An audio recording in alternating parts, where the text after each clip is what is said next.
नमस्कार व्यूअर्स, मैं हूं अमीश देवगन और आप देख रहे हैं सीएनबीसी आवाज पे टक्कर में आज टक्कर का शुक्रवार एडिशन और उसमें पब्लिक डिबेट। आज अगले 50 मिनट के लिए मैं आपको बोलूंगा कि अपना रिमोट अलग रख दीजिए, कुछ भी कर रहे हैं उसको छोड़ दीजिए, क्योंकि आज का ये कार्यक्रम, आज की ये चर्चा, आज का ये विमर्श देश के युवाओं के साथ, जनता जनार्दन के साथ और इस देश की हर एक पॉलिटिकल पार्टी के साथ बेहद आवश्यक है। और वो बेहद आवश्यक क्यों है उसकी बानगी मैं आपको बताऊंगा।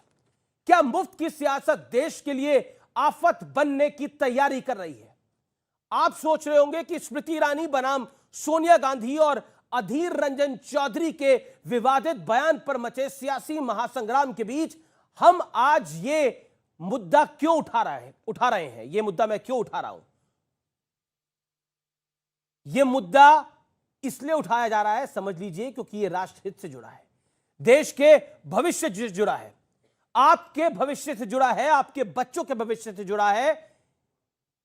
और मुफ्त वाली सियासत का मामला जब सुप्रीम कोर्ट पहुंचा तो खुद मुख्य न्यायाधीश जस्टिस एनवी रमन्ना ने कहा कि यह बहुत ही संजीदा मसला है, यह वोटर्स को घूस देने जैसा है। इतना ही नहीं, सुप्रीम कोर्ट ने यहां तक कह दिया कि श्रीलंका में सब कुछ फ्री बांटने के चलते श्रीलंका की दुर्गति हुई है। श्रीलंका में क्या हुआ है मुझे बताने की आपको आवश्यकता नहीं है, लेकिन हमारे देश में दिल्ली से लेकर पंजाब तक, झारखंड से लेकर छत्तीसगढ़ तक, उत्तर प्रदेश से लेकर तमिलनाडु तक, हर जगह मुफ्त वाली सियासत का डंका बज रहा है।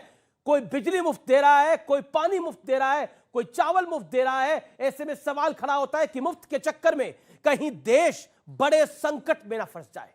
आज इसी मुद्दे पर देश के युवा के साथ, देश की जनता के साथ यह संवाद बेहद बेहद आवश्यक है, क्योंकि यह मुद्दे सीधे तौर पर जनता जनार्दन से यानी आपसे जुड़ा है। तो आज इसी पर होगी देश की सबसे बड़ी बहस, क्या मुफ्त की सियासत बनेगी आफत? पूरी दिल्ली के अंदर फ्री वाईफाई, 24 घंटे बिजली। रेवड़ी कल्चर को देश की राजनीति से हटाना है।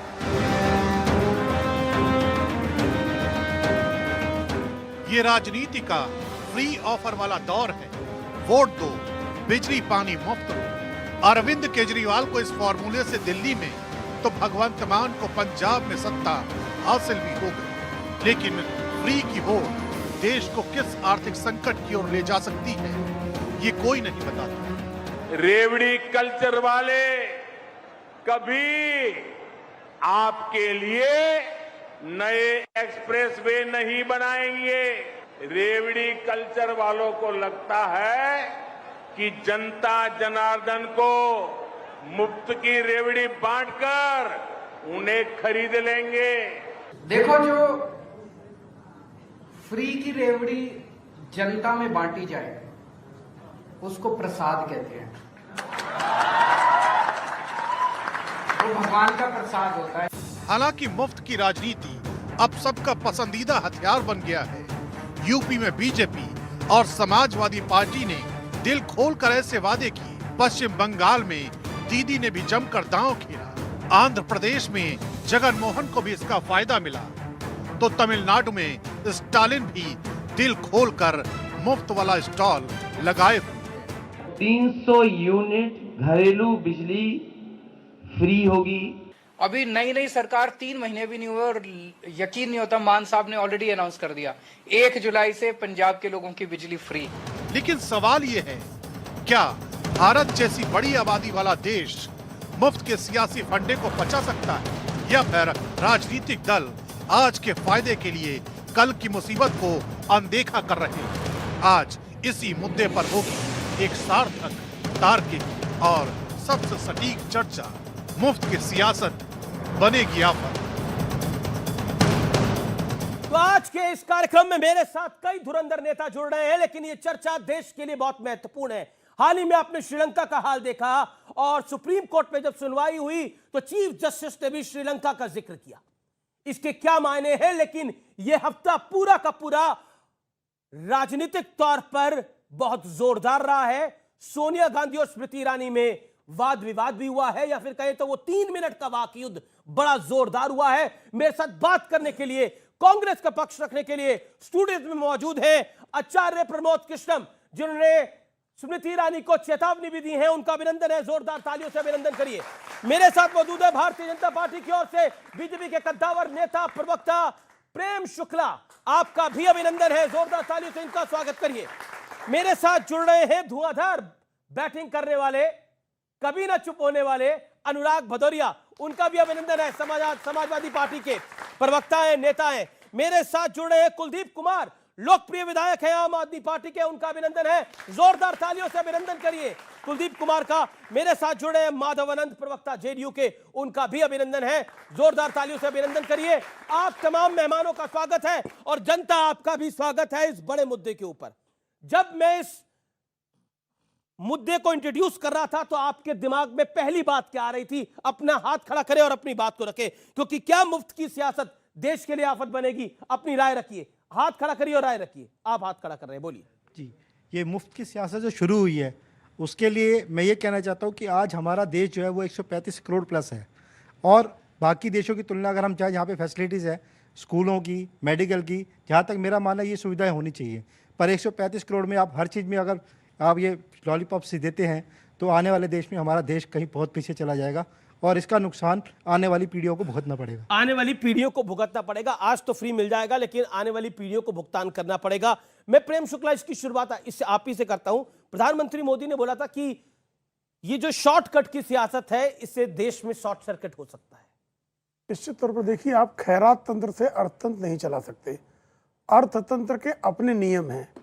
अब जैसे दो प्रदेशों का मैं आपको उदाहरण देता हूं।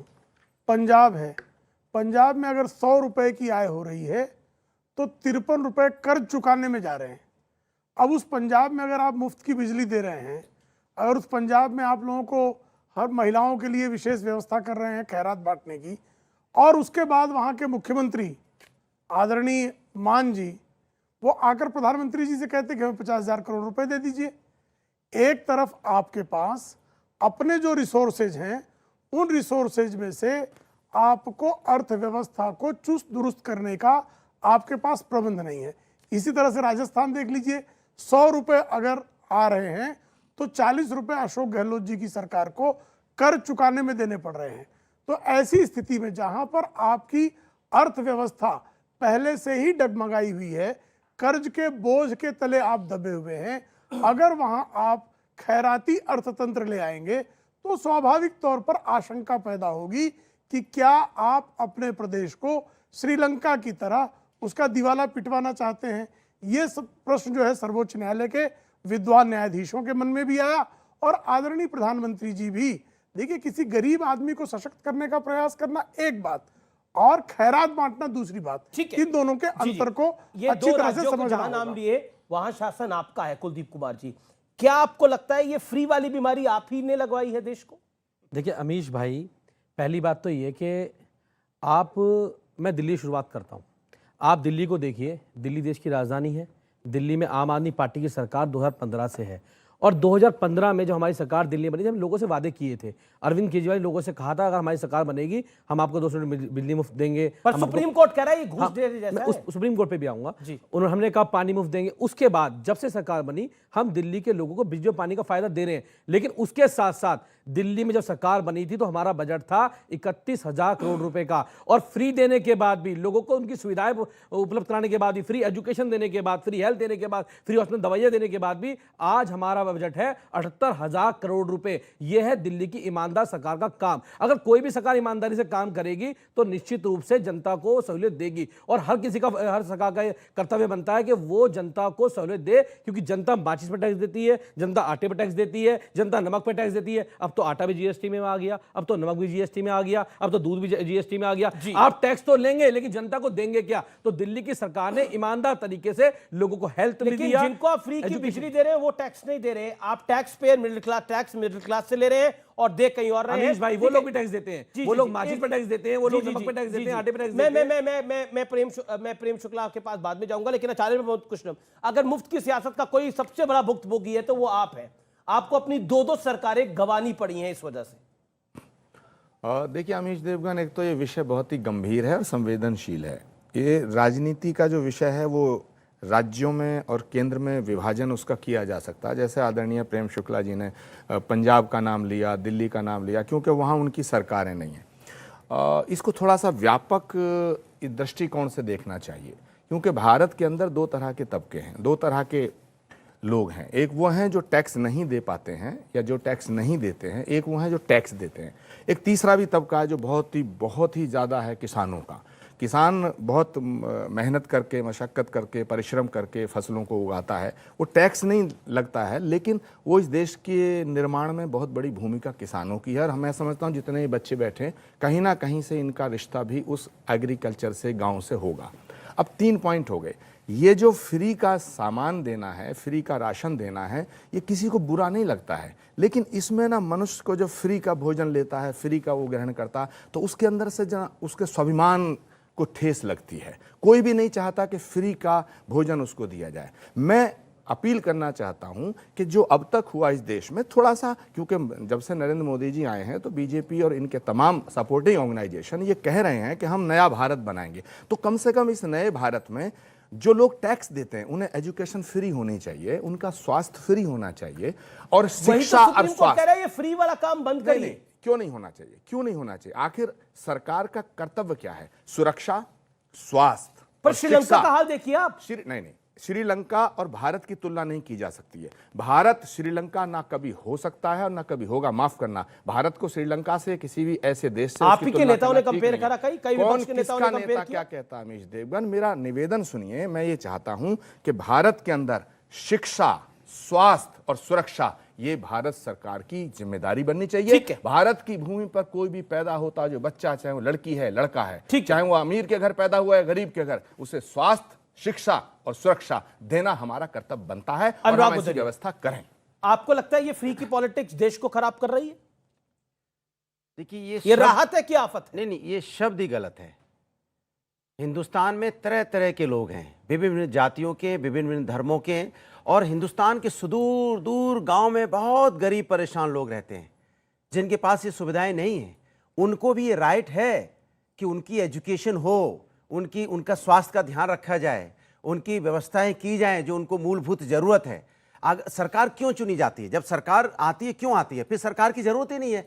देश में सरकार क्यों होती है? देश में सरकार इसलिए होती है कि हमें देशवासियों का ख्याल रखना है हर तरीके से। अगर आपके पास नहीं, क्या आपको लगता है ये जो फ्री बिजली पानी मिलता है ये ऐसे मिलना चाहिए? लोगों को जरूरत है, जिनके पास संसाधन नहीं है और जो अपने बच्चे को पढ़ाना चाहते हैं। आप क्या चाहते हैं? जो बच्चा पढ़ने में तेज है, उसके पास पैसा नहीं है, तो क्या सरकार को उसको फ्री में एजुकेशन नहीं देनी चाहिए? आपको क्या लगता है जो बच्चा जिसके घर में पैसा नहीं है बिजली कनेक्शन लेने का, तो क्या उसको फ्री बिजली नहीं देनी चाहिए? अगर उसको फ्री बिजली नहीं देगा तो उसके घर में बत्ती नहीं जलेगी तो उसका बच्चा पढ़ेगा कैसे? फिर कैसे आगे बढ़ पाएगा? वो जो आगे लोग बैठे हुए पहले से, उनसे कंपटीशन कैसे कर पाएगा? अगर उसको भोजन की 2 वक्त की व्यवस्था नहीं पड़ पाएगी, उसको लैपटॉप अगर फ्री में नहीं मिलेगा जो समाजवादी ने दिया था फ्री में, उस बच्चे को अगर लैपटॉप नहीं मिलेगा तो पूरी दुनिया से कैसे जुड़ पाएगी? वो बच्चा कैसे जुड़ पाएगा? वो तो फिर दिल्ली में, जो लखनऊ बॉम्बे में रह रहे हैं बड़े बड़े लोग, आगे बढ़ जाएंगे, वो गांव का बच्चा वहीं का वहीं रह जाएगा। ठीक है, गांव के बच्चे को आगे बढ़ाने के लिए आपने अपने, क्योंकि उसकी गलती यह है कि उस बेटी की गलती है कि गरीब परिवार में पैदा हो गई है, इसलिए उसको कुछ नहीं मिलना चाहिए। ये गलत है। ये एक अच्छा पॉइंट है कि गरीब को आगे बढ़ाने के लिए तो ये सब कुछ जरूरी है, लेकिन गरीब के नाम पर पूरी डाइप को एक ही रंग में रंगा जा सकता है? सवाल मेरा ये है। देखिए, बहुत गंभीर और विचारणीय प्रश्न है, मैं इस बात से सहमत हूं। लेकिन कोई भी पॉलिटिकल पार्टी जो गंभीर पॉलिटिकल पार्टी है, जो कहीं ना कहीं सत्ता में जो है सो बनी रहती है हमेशा, अगर वो कुछ अगर इस तरह के वादे करते हैं तो सोच समझ के वादा किया जाता है। जैसे मैं अपनी सरकार की बात कर रहा हूँ, हम लोग भी साइकिल वितरण जो है लड़कियों के लिए करते हैं बिहार में, लेकिन उसका फ़ायदा सरकार को और बच्चों को जैसे मिला है। आज हम लोग महिला सशक्तिकरण की बात करते हैं, हम लोग कहते हैं कि जनसंख्या कंट्रोल करना चाहिए, जनसंख्या पे कानून बनना चाहिए। महिलाएं जितना एजुकेटेड होगी तो स्वाभाविक है आपको कानून बनाने की आवश्यकता नहीं पड़ेगी। अगर मुझे वहाँ साइकिल बांटने की आवश्यकता पड़ी, अगर लड़कियाँ स्कूल में जा रही हैं, लड़कियाँ ज़्यादा अच्छे ढंग से पढ़ रही हैं, रिजल्ट उसका ज़्यादा अच्छा रहा है, तो वहाँ साइकिल बांटने में कोई बुराई नहीं है। लेकिन अगर उसको एक तरह से मैं ये बना दूं कि नहीं कि सब कुछ फ्री हो जाए, यह भी उचित नहीं। तो चेक एंड बैलेंस की बनाने की आवश्यकता है। चेक और बैलेंस बनाना बहुत जरूरी है। मैं जनता जनार्दन के पास आता हूं, वो कुछ सवाल पूछना चाहती है इस विषय के ऊपर, अपना हाथ खड़ा करें। आपका सवाल है, बोलिए। देखिए, मुफ्त की सियासत जो है शुरू की यहाँ पे देश में केजरीवाल साहब ने जी, और केजरीवाल साहब ने जो मुफ्त की सियासत की, मेरा कहने का मतलब ये है कि मुफ्त तो अच्छा किया, बुरा मुफ्त ना देके फायदा हुआ उनको, बहुत बड़ा प्रॉफिट हुआ उनको तो फायदा हुआ, मतलब लेकिन देश मुफ्त के ना लिए। देके रोजगार ये देना देश के चाहिए। लिए सही है क्या? रोजगार देना चाहिए, इन बच्चों को शिक्षा मुफ्त देनी चाहिए। आप सहमत हैं इनकी बात से? मुफ्त शिक्षा देनी चाहिए, रोजगार देना चाहिए। अगर रोजगार होगा तो अपने आप चीज सब लोग खरीद लेंगे। देखिए कुलदीप जी, ये मतलब सीधा ये कह देना भाई और बहनों मैं आपके लिए मुफ्त दे रहा हूं, क्या आपको लगता नहीं है कि इस देश के युवा को सुदृढ़ बनाना चाहिए कि ये कुछ कर सके आगे? बिल्कुल बनाना चाहिए। आज दिल्ली सरकार दिल्ली के स्कूलों के अंदर एजुकेशन फ्री दे रही है और वहां उनके साथ साथ उन्हें हैप्पीनेस कैरिकुलम सिखा रही है, बिजनेस ब्लास्टर बना रही है, एंटरप्रेन्योर बना रही है। बीजेपी कह रही है आप हैप्पीनेस क्लास कर रहे हैं या हैप्पीनेस क्लास का काम कर रहे हैं? आज तो पूरे देश में जो केजरीवाल शिक्षा का मॉडल है वो पूरे देश ने देखा। लेकिन दूसरी बात क्या है कि जब हम चुनाव से पहले को प्रॉमिस जनता से करते हैं, जैसे मोदी जी ने किया था 2014 में, लोगों से कहा था 15-15 लाख अकाउंट में दूंगा, नहीं दिए। लोगों से कहा था 2 करोड़ रोजगार दूंगा, नहीं दिया। कहा था 100 स्मार्ट सिटी बनाऊंगा, नहीं बनाई। तो ये होता है आपने प्रॉमिस किया लेकिन जनता पूरा नहीं किया। अगर आप ईमानदार सरकार है तो प्रॉमिस कीजिए और उसको पूरा कीजिए। ये हैप्पीनेस क्लास की बात करें हम हैप्पीनेस बांट रहे हैं। हैप्पीनेस इतना बांट रहे हैं कि एक बोतल पे एक बोतल फ्री वाली भी स्कीम इनके पास है। लेकिन मुद्दे की बात ये है, देखिए नहीं आराम से मैं आपके बीच में ये झूठापन मैं फिर बताया। अरे कौन सी बोतल समझ ली आपने? कौन सी बोतल समझ ली आपने? कौन सी बोतल समझ ली? नहीं, मैं अगर आंकड़ों की बात आराम से करूंगा, अगर मैं तो इनके अचानक नहीं, एक सेकंड, प्रेम शुक्ला जी को ये क्लैरिफाई करना चाहिए कि कौन सी बोतल की बात कर रहे हैं। अब आप बताइए बोतल कौन सी? ये परेशान हो गए। देखिए अरे बोतल से वो दो एक ही बोतल समझ रहे हैं, समझ जाइए आप। मुद्दे की बात जो जो फ्री करिए उसी के बारे में सोच रहे हैं। मुद्दे की बात है, लोगों को सशक्त जो जैसे गुजरात के अंदर नहीं, जो गुजरात के अंदर बोले 55 लोग मर गए, 74 लोग, उसके ऊपर बात कौन करेगा? देखिए उसके बारे में बताइए ना। देखिए जनता मैं को। फिर आ रहा हूं। देखिए वो जो पूरा मामला है, अब उसमें दिल्ली पुलिस ने भी एक केस फाइल कर दिया है, वो पूरा मामला बढ़ गया आगे। जी अमीश भाई 74 लोगों की मौत हो गई, जवान की खोली बीजेपी की काफी नेता की। महत्वपूर्ण मुद्दा है, जहरीली शराब उस पीने पर से चर्चा हुई है। एक सेकंड, जहरीली शराब पीने से 74 लोगों की मौत हो प्रेम गई। शुक्ला जी 74 लोग जहरीली शराब पीने से मर गए, उनके ऊपर कौन बात करेगा? एक सेकंड प्रेम शुक्ला पहले प्रेम बताइए। शुक्ला अपनी बात को रख ले। ओके, आपने क्या बोतल की बात करी, सब बोलने लग गए। इतना चढ़ गई बोतल। देखिए अरे आप गुजरात में है नहीं, छोड़िए आप फिलहाल छोड़िए। अरे अरे चीखना बंद हो जाए। एक सेकंड, शांत पांचों इस मुद्दे पर तो राजी हैं। देखिए शिक्षा जैसे है तो शिक्षा लोगों की मुफ्त की व्यवस्था में सरकारी शिक्षा, सरकारी विद्यालयों में, महानगर पालिका के विद्यालय, जिला परिषद के विद्यालय लगभग सब राज्य में है।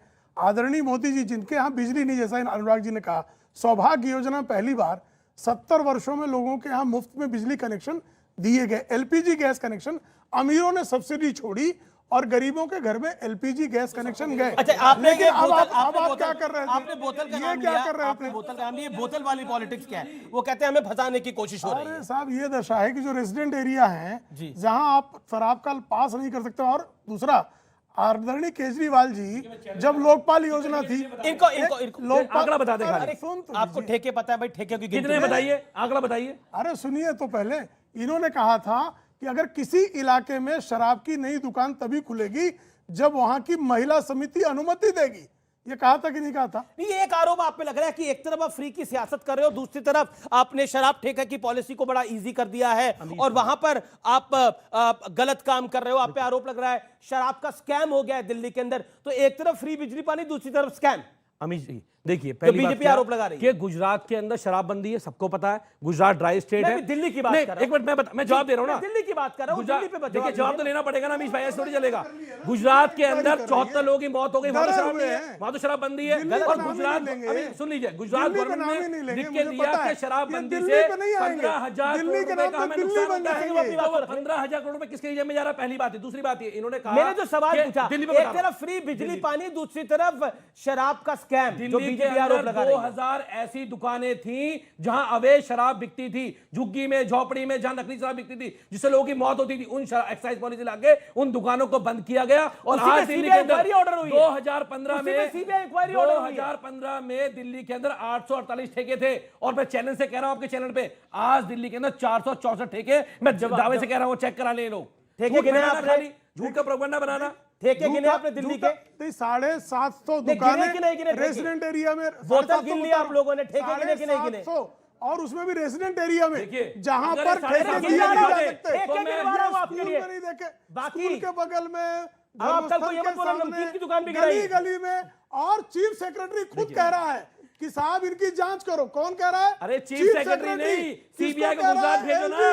उनके दोषी ये लोग हैं। जब खड़े तो चीखेंगे चिल्लाएंगे। उनके दोस्त ये लोग हैं। दारू का माल 15,000 पचा गए हैं गवर्नमेंट ने जेल के CR पाटिल ने दरवाजे लिख के पे। दिया।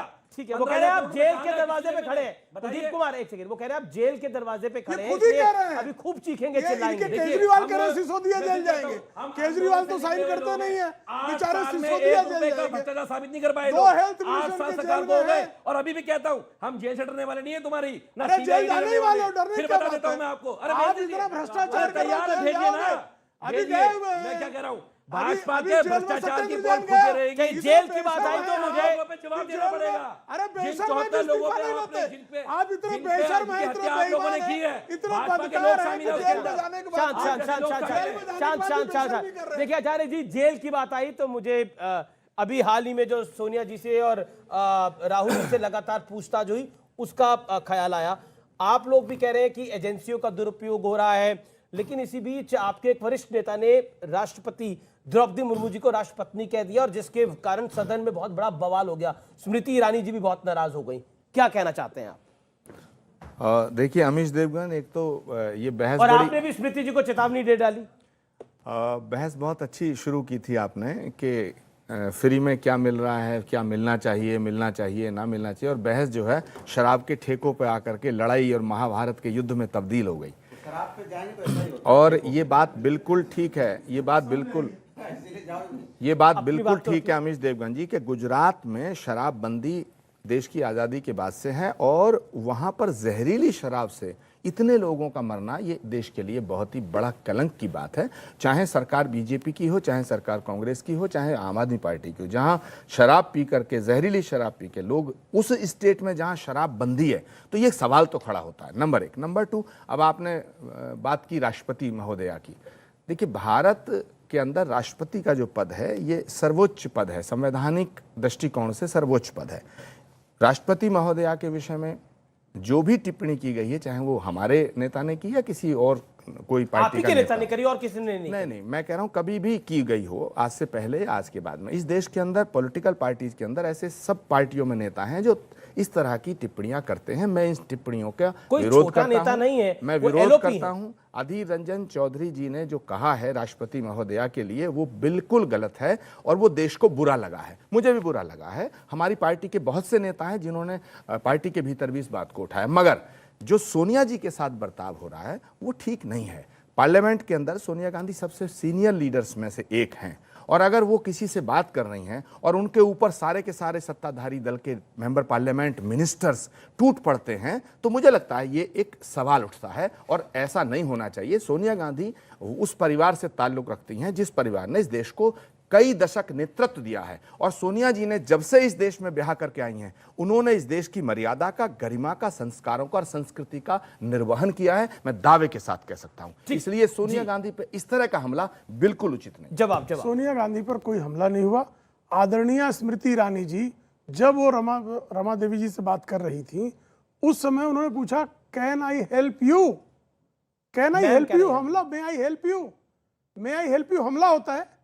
उन्हें सोनिया गांधी जो हैं वो ऐसी व्यक्तित्व हैं कि उनकी तरफ अगर किसी ने देख लिया तो कांग्रेसी उसकी आंखें निकाल देंगे, किसी ने उंगली दिखा दी उसके हाथ तोड़ देंगे, किसी ने कुछ, अरे भाई आप लोग आदरणीय स्मृति ईरानी को क्या क्या नहीं कहा कांग्रेसियों ने, आदरणीय राष्ट्रपति जी को अभी उनको कहा इविल फोर्स, इनके एमबी पाटिल इविल फोर्स, यानी वो अशुभ है, अमंगल है, दुष्ट है। उसके बाद कह दिया कठपुतली है। उसके बाद जिसको पता, पहला शब्द कहता राष्ट्रपति, दूसरा शब्द कहता राष्ट्रपत्नी। तो वनवासी समाज की महिला आज सर्वोच्च संवैधानिक पद पर पहुंच गई, तो जो इटली वालों की आरती उतारते हैं उनको इतनी पीड़ा होने क्या कारण है भाई, इतना अपमान करने क्या कारण, उतारिए आरती आप। लेकिन हमारे वनवासी समाज की कोई महिला जाती है तो उसको जो है अभिनंदन करने का आप में जो है सौहार्द नहीं है, तो गरियाइए तो मत, अपमानित तो मत कीजिए। अच्छा आचार्य जी की बारी। देखिए, प्रेम शुक्ला जी ने मेरी बात को बहुत ही अपने तरीके से तोड़ मरोड़ के पेश कर दिया। नहीं तोड़ा भाई, और मैं नहीं तोड़ा। मैं तो प्रेम शुक्ला जी के बीच में नहीं बोला, मेरी आदत ही नहीं किसी के बीच में बोलने की। मेरी बात सुनिए, इस देश में कांग्रेस पार्टी ने भी बहुत सी महिलाओं को आगे बढ़ाया है, जिसमें प्रतिभा पाटिल भी महिला थी जो राष्ट्रपति बनी।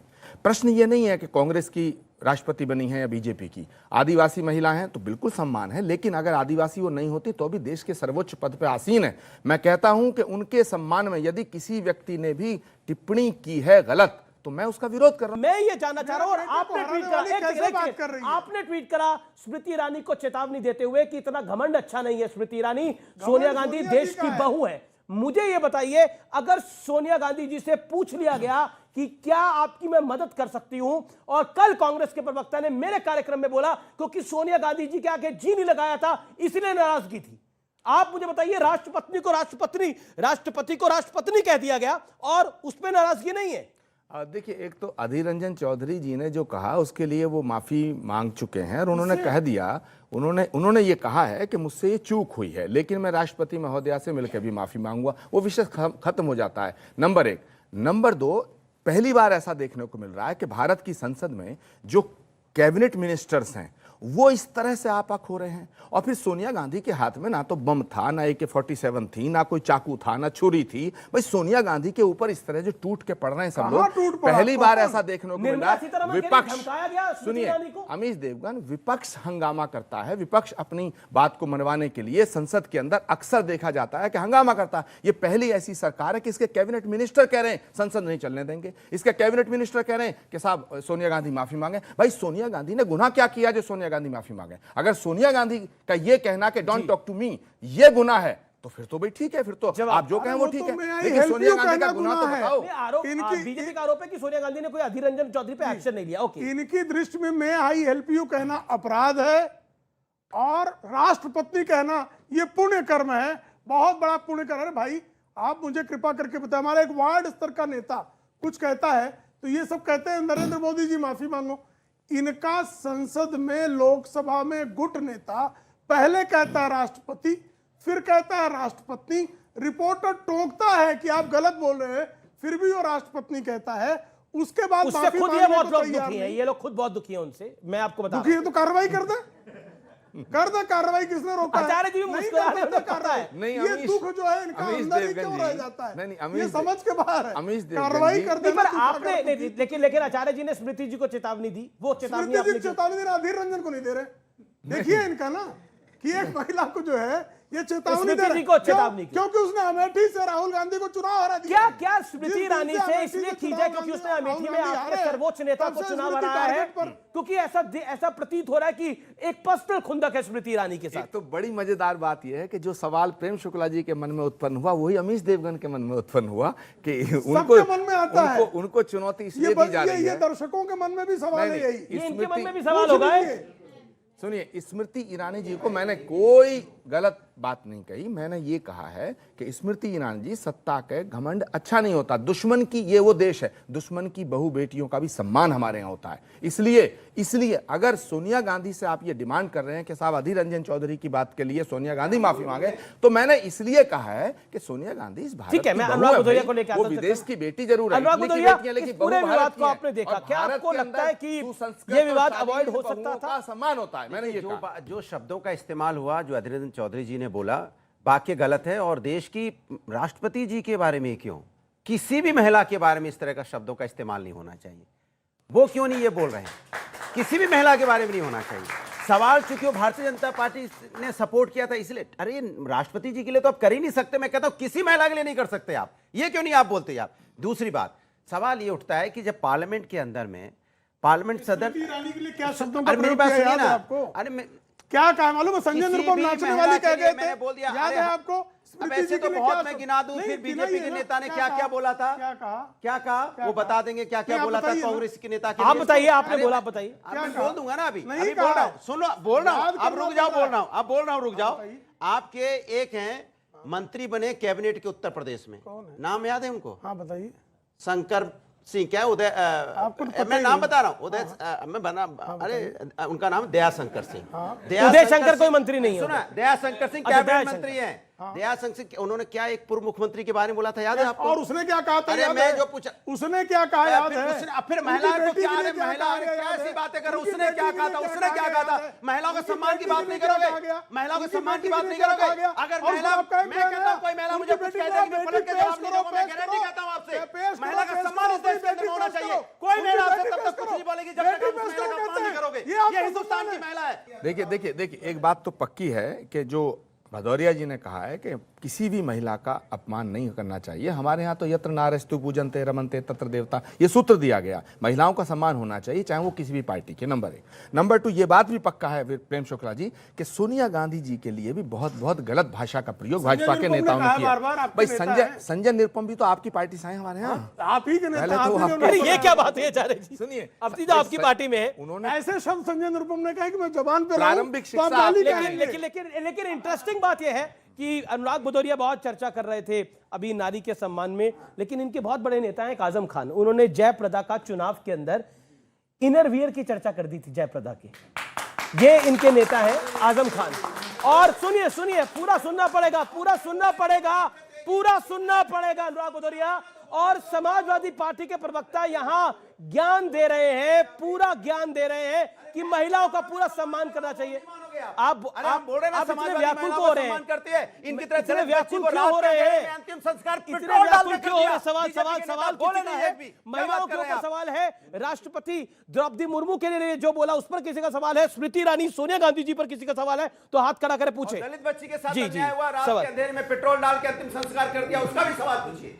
रिजर्वेशन को लेके जिस तरीके से चीजें शुरू हुई थी, आज फ्यूचर में उसकी वजह से कई बच्चे जो अच्छा पढ़ाई करते नंबर लाते हैं, वो एग्जाम्स नहीं क्लियर करने के बाद भी जॉब नहीं पा पाते। आज तो आप फ्री की चीजें दे देंगे, लेकिन फ्यूचर में श्रीलंका में क्या हुआ? आप कह रहे हैं श्रीलंका इंडिया एक जैसा नहीं है, आप क्या गारंटी दे रहे हैं कि कल इंडिया ऐसा नहीं बनेगा? पॉइंट, बड़ा अच्छा सवाल है, जोरदार तालियां, सवाल जोरदार तालियां। नहीं देखा है, आज आप फ्री की चीजें दो, गरीब बच्चे को पूरा हक है, सबको एजुकेशन हेल्थ सबका हक है, लेकिन क्या आप ये गारंटी दे सकते हैं कि आज जो हमारे पास अर्थव्यवस्था है वो कभी बिगड़ेगी नहीं?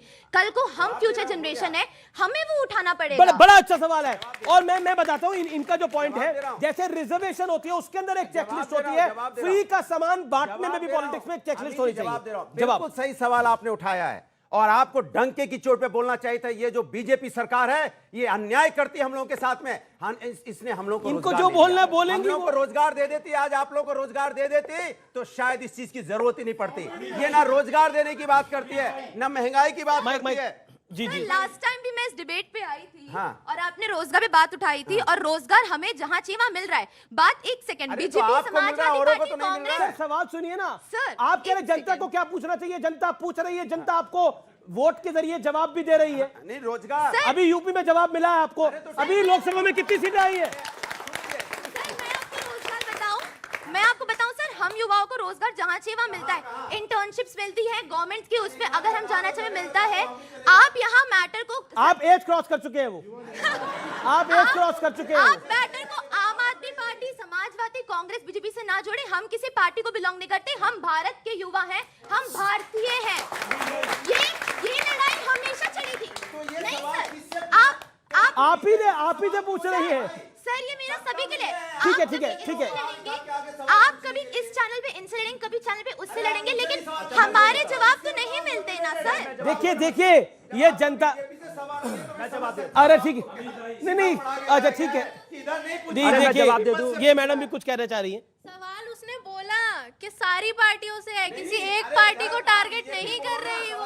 अरे आप इतना व्याकुल क्यों? उसने बोला कि सवाल एक पार्टी से नहीं है, सबसे क्या आगे जाके आप जबरदस्ती ये बीजेपी की तरफ ना हो, आप चाहते बीजेपी की तरफ हो जाए। आप बार बार बोलते बीजेपी, वो है नहीं उनकी तरफ, लेकिन आप इतने व्याकुल हो जाते हैं जैसे शिवपाल यादव बीजेपी नहीं जा रहे, लेकिन अब कह रहे चले जाओ।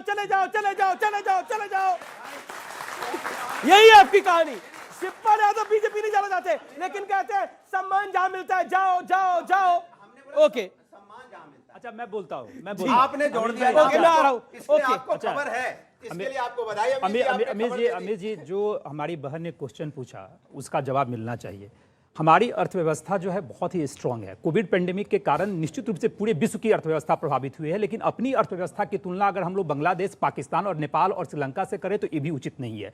अपने पास जो फॉरेक्स रिजर्व हैं, अपने पास सफिशिएंट फॉरेक्स रिजर्व हैं। कमियां आई है, मैं ये नहीं कहता हूं कमियां फॉरेक्स रिजर्व में नहीं आई, लेकिन इतने कमियां नहीं आए कि जिससे हमारी अर्थव्यवस्था जो है बेपटरी हो जाए। तो आपको लेकिन ये फ्री का माहौल चलता रहेगा, लेकिन फ्री का माहौल मैं एक बार पहले भी कह रहा था कि चेक एंड बैलेंस बनाने की जरूरत है। जैसे मैं बिहार का एग्जांपल लेता हूं, 100 रुपया अगर इनकम है तो मेरे पास ऋण जो है 25 रुपया ही है। तो चेक एंड बैलेंस में अगर आपका ऋण 50% से ज्यादा क्रॉस कर जाता, अगर इनकम जैसे पंजाब में है, जैसे पंजाब में चाहे किसी अन्य स्टेट में, उत्तर प्रदेश में भी है, लेकिन उत्तर प्रदेश का भी कोट कीजिए आप, 100 में से अगर मान लीजिए उत्तर प्रदेश में नहीं है, ठीक है नहीं है, मान लिया थोड़ी देर के लिए, जिस प्रदेश में भी है तो निश्चित रूप से वहां की सरकार की रिस्पॉन्सिबिलिटी बनती है कि चेक एंड बैलेंस कीजिए। अगर आप इस तरह का अगर जो जनता के लिए कुछ सुविधा देना चाहते हैं तो उसमें चेक एंड बैलेंस कर मैं बता देता हूं कि किस राज्य में कितना कितना ऋण है, क्योंकि ये सवाल यहां पर आया, मैंने वो डेटा निकाल के रखा हुआ है किसके ऊपर कितना ऋण है। जम्मू कश्मीर में सबसे ज्यादा 56.6%, लेकिन क्योंकि वो स्टेट हमको पता है किस तरह से आतंकवाद की श्रेणी में है, इसलिए वहां पर ये समस्या खड़ी हुई है। पंजाब में 53% से ज्यादा है, सबसे ज्यादा है। गुजरात में 21% है, महाराष्ट्र में 20% है, राजस्थान में 42% है, पश्चिम बंगाल में 38% है, केरल में 38% है, बिहार में 38% है, आंध्र प्रदेश में 37% है। इन सब में सबसे ज्यादा अगर बुरा हाल किसी राज्य का है तो वो पंजाब का हाल है, और उसके बाद राजस्थान और पश्चिम बंगाल आते हैं। That's the point. मैं सीधा आता हूं क्योंकि बहुत बड़ी चर्चा हुई और बार बार ये कहा गया कि ये ऑडियंस जो है ये बीजेपी की तरफ की बात कर रही है। प्रेम शुक्ला, ये ऑडियंस भी आपकी है और ऐसा आरोप लग रहा है। दूसरा आरोप ये लगता है कि ईडी भी आपकी है, तीसरा आरोप लगता है कि सीबीआई भी आपकी है। तो क्या क्या है आपका, ये बता दीजिए। पूरा भारत हमारा है, पूरा भारत देश हमारा है, वो हमारे ही लोग हैं सब। अब लोगों को देखिए, हर किसी को जो है, अब कह रहे शिवपाल भी आपके हो गए। अब ये शिवपाल जी हमारे हैं, ये भेज रहे हैं बार बार, चाचा भी हमारे हैं। कुछ दिन आजम खान को ना कह दें कि हमारे हैं। आचार्य जी, अब मैं आपका रुख करता हूं। आचार्य जी, ये फ्री की पॉलिटिक्स की जब बात होती है तो हम नहीं करते, ये तो फलाना दूसरा करता है। जब ईडी की बात भी होती है तो कहा जाता है ये भी बीजेपी करती है, सीबीआई की बात होती है तब भी बीजेपी करती है। लेकिन अब तो ये हो गया कि नेताओं को भी बीजेपी मैनेज करके चल रही है। कांग्रेस में कहा जाता है गुलाम नबी आजाद को मैनेज कर रखा है, फलाने जी को मैनेज कर रखा है, सपा में कहा जा रहा है शिवपाल को मैनेज कर रखा है। अगर बीजेपी सब पॉलिटिकल पार्टी भी मैनेज कर रही है तो फिर क्या हो रहा है? मतलब आपकी पॉलिटिकल पार्टी भी अगर बीजेपी मैनेज कर रही है पर भी आरोप लगता है कि हमसे मैनेज्ड है। जयराम रमेश यही कहते हैं।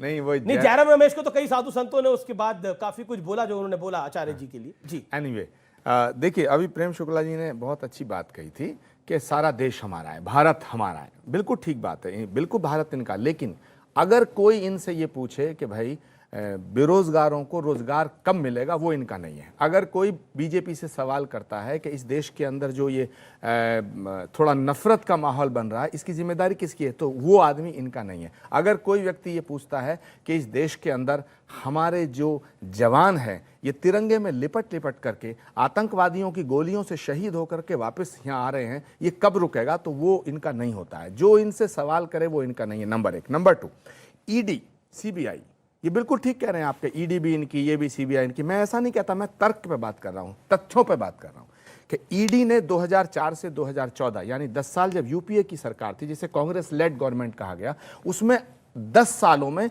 100 कुछ जगह छापे मारे। इन्होंने 8 सालों में 3000 से ज्यादा छापे माल भी तो निकलवाया है आचार्य जी। 50 करोड़ तो अभी निकले हैं बंगाल से। Let me finish. जी जी जी। इन्होंने 3000 से ज्यादा छापे मारे। इस 3000 से ज्यादा घरों में ईडी गई, लेकिन एक भी भाजपा का दरवाजा नहीं खटखटाया। 50 करोड़ रुपए कैश निकले हैं ना ममता बनर्जी के मंत्री के पास, आया ना। भारतीय जनता पार्टी अगर के छापा घर में नहीं डलता घरों पर तो निकलते कैसे? डालो ना प्रभु, ओके, जवाब। इधर भी डालो उधर भी डालो, एक तरफ क्यों डालते हो? अरे तो जिसके इधर भी डालो उधर भी डालो। 50 करोड़ का दुख है, निकला वो ठीक है। उनको सोनिया जी का दुख है। मैं कह रहा हूं कि बीजेपी के नेता के घर में जब ईडी जाएगी तो कितना निकलेगा ये तो बाद में पता चलेगा। भेजा जाता है ना, जाना कहाँ है? शांत हो जाएं, तोता को सिखा के शांत हो जाएं, शांत हो जाएं, बीजेपी का घर छोड़ देना है, शांत हो जाएं, शांत हो जाएं। जब आप देख रहे हैं, सिर्फ नेशनल हेराल्ड का एक आपको उदाहरण देता हूं। केस कब बना, हमने आरोप लगाए लोगों ने, 2012 में मजिस्ट्रेट कोर्ट गए, मजिस्ट्रेट कोर्ट ने ऑर्डर दिया, ये हाई कोर्ट में रिलीफ मांगने गए, हाई कोर्ट ने रिलीफ नहीं दिया, सुप्रीम कोर्ट में मैटर क्वैश कराने गए, सुप्रीम कोर्ट ने इनको रिलीफ नहीं दिया। उसके बाद में सोनिया गांधी से पूछताछ नहीं होनी चाहिए क्या?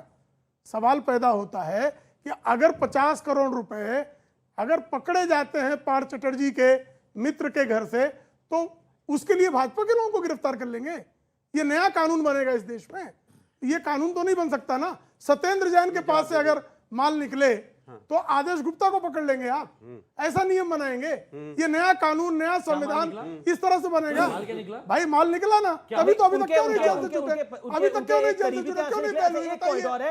अगर सत्येंद्र जैन बिल्कुल पाक साफ थे और इनकी ईडी की गिरफ्तारी गलत थी, ईडी ने गलत कार्रवाई कर ली थी, तो उनको कोर्ट से अभी तक तो बेल मिल जाती। कितने दिन हो गए सत्येंद्र जैन को जेल में? आज भी सत्येंद्र जैन को कितने दिन हो गए जेल में? आज भी हाँ या ना बताइए। रेवेन्यू कोर्ट ने ईडी को फटकार लगाई है कि जिस कंपनी, सुन लीजिए पहले, बेल मिली है कि नहीं मिली? बीच में बोलना है भाजपाइयों को। नहीं, सत्येंद्र जैन को बेल मिली कि नहीं मिली? मेरी बात बताया तो। हाँ बताइए बताइए, कितने दिन से जेल में है वो? 150 एमएलए के ऊपर सीबीआई, दिल्ली पुलिस, ईडी ने मिलकर कार्रवाई करी। 150 में से उन 150 ना बताना पड़ेगा 150 एमएलए ने क्या क्या किया? एक ने अपनी बीवी को कटवाया था। अरे सुन लीजिए, बता दो बीवी को कुत्ते से भाई, कटवाया आप था। भी बोलेंगे तो डिबेट फिर मेरे को बुलाया। आप भी बोलिए, सुन लीजिए ना बोलिए। क्या रहा उसमें, जिसकी आप बात कर रहे हो, उस केस का जिसकी आपने बात की अभी, क्या रहा उस केस का? कोर्ट ने फटकार लगाई, दिल्ली पुलिस चार्जशीट फाइल नहीं कर पाई, पहली बात। दूसरी बात, 400 फाइल लेके गई सीबीआई संगुल कमेटी की। क्या हुआ उनका? कुछ नहीं मिला सीबीआई को। मुख्यमंत्री घर पे रेड करी सीबीआई ने, क्या मिला? एक दो मफलर फालतू मिले होंगे, इससे कुछ नहीं मिला इनको। दिल्ली के उप मुख्यमंत्री क्या रेड करी, क्या मिला? कुछ नहीं मिला। तो ये जो पूरी मानसिकता है ना, अगर सत्येंद्र जैन जी हिमाचल के प्रभारी है, गुजरात में आम आदमी पार्टी आगे बढ़ रही है, देश में आम आदमी पार्टी का स्तर बढ़ रहा है, तो आम आदमी पार्टी को रोको, कैसे भी रोको। आज ये बात स्पष्ट है कि अगर भारतीय जनता पार्टी को और मोदी जी को डर लगता है ना, तो उसका नाम अरविंद केजरीवाल जी है, आम आदमी पार्टी इनको। हाँ बिल्कुल, मोदी जी के लिए, मोदी जी के लिए तो बिल्कुल भूत है। मोदी के सपने में रात को आते हैं अरविंद केजरीवाल, और उन्हें डर लग जाता है कि या तो और फैल रहा है। अब तो गुजरात में चले गए, अब तो पंजाब में आ गए, पंजाब के बाद तो ये लोग बौखला गए बेचारे। तो इसलिए बोल रहा हूं, आपकी ईडी, आपकी सीबीआई भ्रष्ट लोगों पे कर सकती है। आम आदमी पार्टी को स्कूल कॉलेज में एग्जाम देते हैं, देते होंगे, किस किसने एग्जाम दिए हैं अपने स्कूल कॉलेज में? मैंने भी दिए भाई, इन सब में किसी ने नहीं दिए लग रहा है। अरे किसने अपने स्कूल और कॉलेज में एग्जाम दिए भाई? हाथ खड़ा करे वो अपना। आचार्य जी आपने भी दिए होंगे एग्जाम? तो मैं बोल भी दूंगा तो मानोगे थोड़े? नहीं, अरे क्यों नहीं मानेंगे? देखिए हम सब ने दिए हैं एग्जाम। मैं एक सवाल पूछता हूं, जिसने भी एग्जाम दिए हो उनसे, मैं मैडम आपसे सवाल पूछता हूं। एक आप खड़े होइए। एक मैडम एक बात बताइए कि एग्जाम आप दे रही हैं और आपके बगल वाले बच्चे ने चीटिंग करी और वो पकड़ा गया, तो आपका पेपर भी छीन लेना चाहिए? छीन लेते थे लोग, ऐसा करते थे। 5 लोगों को अगर हो जाते थे तो पूरा क्लास बुक हो जाता था। अच्छा, आपके स्कूल में ऐसा होता था? और आप जी आपके यहाँ पर आपके? देखिए, पहले तो this is not ethically right कि जिसने चीटिंग नहीं करी उसका पेपर ले ले। दूसरी चीज देखिए, मेरे हिसाब से ईडी एक अथॉरिटी है, वो बेवकूफ नहीं है जो किसी के भी यहाँ जाके छापे मार लेगी। कोई पॉइंट होता है जिसकी वजह से ईडी को वहां जाना पड़ता है। आपने बोला कि अगर कोई बच्चा चीटिंग कर रहा है उसको टीचर आएगा पकड़ लेगा, लेकिन टीचर ने इसको पकड़ लिया, पीछे बच्चा बैठा भी चीटिंग कर रहा था, उसकी तरफ देखा ही नहीं, आगे से ही चले गए। हो गया सबका हो गया, पकड़ लिया। अरे उसको भी पकड़ना है जो पीछे बैठा था। तो ये जो पीछे बैठे बीजेपी के लोग हैं, ये उसको तो पकड़ ले रहे हैं, पीछे वाले को छोड़ दे रहे हैं। लगता है आप परिवार वालों के स्कूलों में ही पढ़े हैं सारे, जहाँ पे टीचर रिश्तेदार होते थे। हमारे यहाँ तो टीचर के बच्चे रिश्तेदार नहीं होते थे। ये परिवारवादी स्कूल में स्कूलों में टीचर के रिश्तेदार होते थे। प्रेम शुक्ला आपसे जवाब लेते। कुलदीप जी ने एक बड़ा अच्छा पॉइंट रखा, उन्होंने बोला नरेंद्र मोदी जी अरविंद केजरीवाल से डरते हैं, इसीलिए ये सब कुछ हो रहा है और हम लगातार जीत रहे हैं। 5 राज्यों में भी चुनाव हुआ तो ये जीते हैं। पंजाब आप देख लीजिए, जहां जहां भाजपा खिलाफ लड़े हैं जमानत जब्त हो गई है। ये जीते कहां जमानत जब्त हुई है? दिल्ली में ये कांग्रेस को हराए हैं, पंजाब में कांग्रेस को हराए हैं, उत्तर प्रदेश में इनकी जमानतें जब्त हो गई, उत्तराखंड में इनका अध्यक्ष भाग गया चुनाव खत्म होने के बाद, गोवा में इनकी जमानतें जब्त हो गई, महाराष्ट्र में इनकी जमानतें जब्त हो गई। कहां इनकी जमानत बची साहब जहां भाजपा से लड़े? सब कुछ फ्री डिक्लेयर करने के बाद भी सब कुछ, सवाल सुनिए ना, सब कुछ फ्री डिक्लेयर करने के बाद भी यूपी में आपकी जमानत जब्त हुई और यूपी के अंदर बीजेपी ने बड़े मैंडेट के साथ फिर सरकार बनाई। 5 राज्यों का चुनाव हुआ जिसमें एक में आप कांग्रेस को हरा के आए, बाकी 4 राज्यों में बीजेपी आई और आपको लग रहा है अरविंद केजरीवाल से मोदी जी डर रहे हैं। ऐसा क्यों? आपकी ऐसी भावना क्यों है? देखिए, ये डरने डराने वाली मात्र 10 साल 8 साल पुरानी हमारी आम आदमी पार्टी है और 10 साल के अंदर 2 बड़े राज्यों में, दिल्ली देश की राजधानी, पंजाब के अंदर हमारी सरकार है और उसके साथ साथ 10 राज्यसभा में हमारे एमपी हैं, मेंबर पार्लियामेंट। अब की बार इन्होंने कहा बीजेपी नहीं हारती। सिंगरौली के अंदर चुनाव हुआ मध्य प्रदेश में, मेयर कौन हारा? बीजेपी का हारा, नहीं हारा? आप बता दीजिए, बीजेपी के मेयर को हराया। दूसरी बात, अब इनको पता है आपके गुजरात में आपने बोला कि आपके 10 राज्यसभा में सांसद हैं। हाँ बिल्कुल है। और आपके लोकसभा में कितने सांसद हैं? लोकसभा में नहीं है, लोकसभा में एक नहीं, और बीजेपी डर रही है। हाँ बिल्कुल डरे, क्यों नहीं डरेगी? बीजेपी 303 सीटों के दिल्ली के अंदर एक मिनट, तो दिल्ली फिर के अंदर तो बीजेपी के पे एक आरोप गलत है कि बीजेपी की हिटलरशाही है। 8 साल, कितने साल लगे बीजेपी को सत्ता? मैंने पूछी ना, कितने साल आपने लगे? आपने खुद ही बेनकाब कर दिया। भाई 10 साल अब इनके पास कहने के लिए कुछ नहीं है। दरअसल भ्रष्टाचारी भारतीय जनता पार्टी में आदरणीय नरेंद्र मोदी जी के सुशासन और उनका करप्शन के प्रति जीरो टॉलरेंस पॉलिसी का है। भ्रष्टाचारी माफ कर दिए। एक सेकंड, सब नहीं बोलेंगे। अभी आपने एक इंपॉर्टेंट पॉइंट रखा, आपने एक इंपॉर्टेंट पॉइंट रखा कि बीजेपी को कितने साल लगे सत्ता में आने के लिए। ये एक सवाल पूछा गया यहाँ पर कि बीजेपी को कितने साल लगे, और ऐसा माना जा रहा है कि शायद बीजेपी 2014 में ही सत्ता में आई है। लेकिन शायद बीजेपी का इतिहास जिन लोगों ने पढ़ा नहीं है, जनसंघ के बारे में जिन्होंने नहीं पढ़ा, उनको जरूर पढ़ लेना चाहिए, क्योंकि जनसंघ बहुत पुराने जमाने से है और बहुत पुराने वक्त से है, कई वर्ष पुराने से है। और जब 75 के अंदर इमरजेंसी लगी थी और 77 में इंदिरा जी चुनाव हारी थी, तो जनता पार्टी की सरकार बनी थी जिसमें जनसंघ भी भागीदार था। यानी एक सेकंड, यानी बीजेपी की जो विचारधारा है, बीजेपी की जो विचारधारा की जननी है राष्ट्रीय स्वयंसेवक संघ और जनसंघ, वो काफी पुरानी है। इसलिए और वो कई बार सरकारों में रही। इसलिए there is a difference between Aam Aadmi party and Bharatiya Janata party. फिलहाल सीएनबीसी आवाज की टक्कर में इतना ही, लेकिन फ्री की सियासत देश के लिए हानिकारक है और हरकंप सियासत में इसलिए मच जाता है क्योंकि मुद्दे कई बार खत्म हो जाते हैं। नमस्कार।